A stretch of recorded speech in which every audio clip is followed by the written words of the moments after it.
Inirereklamo ng mga lehitimong tricycle driver sa Dagupan City ang umano'y dumadaming bilang ng mga kolorum na tricycle sa lungsod. Yan ang balitang tinutukan live ni Sandy Salvacio. Sandy? Chris, halos hindi raw mabawas-bawasan ang pasaning problema ng mga namamasadang lehitimong tricycle drivers dahil sa umano'y pagdami ng mga kolorum drivers at maliban dito, tumaas na naman ang presyo ng gasolina. Pasakit daw sa mga lehitimong driver ng mga pumapasadang tricycle sa Dagupan City ang umano'y dumadaming bilang ng mga bumabiyahing kolorum na tricycle sa lungsod. Marami pa rin yung mga kolorum, ma'am, kasi nakatuda kami tapos nandito din sila.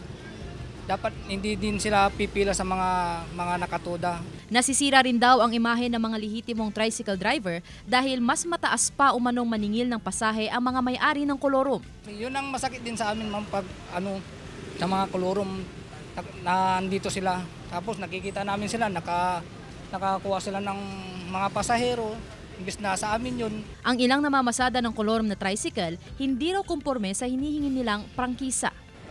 Kaso pag umingi ka ng prangkisa, ang ibinibigay yung night shift.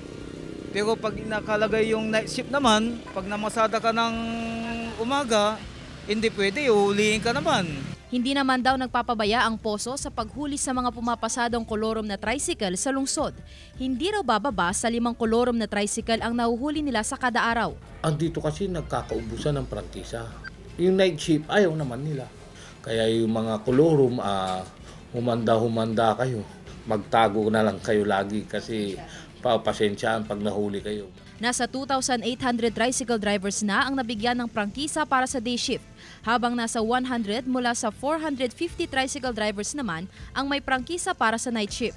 Samantala, dagdag pa raw sa pasanin ng mga pumapasada ngayon ang muling pagsirit sa presyo ng gasolina ngayong linggo. Epektibo ngayong araw, tumaas ng 70 sentimo kada litro ang presyo ng gasolina, 50 sentimo sa diesel, habang 30 sentimo naman sa kada litro ng kerosene. Bunsod pa rin ito ng mga geopolitical tension tulad ng sa Iran at Israel.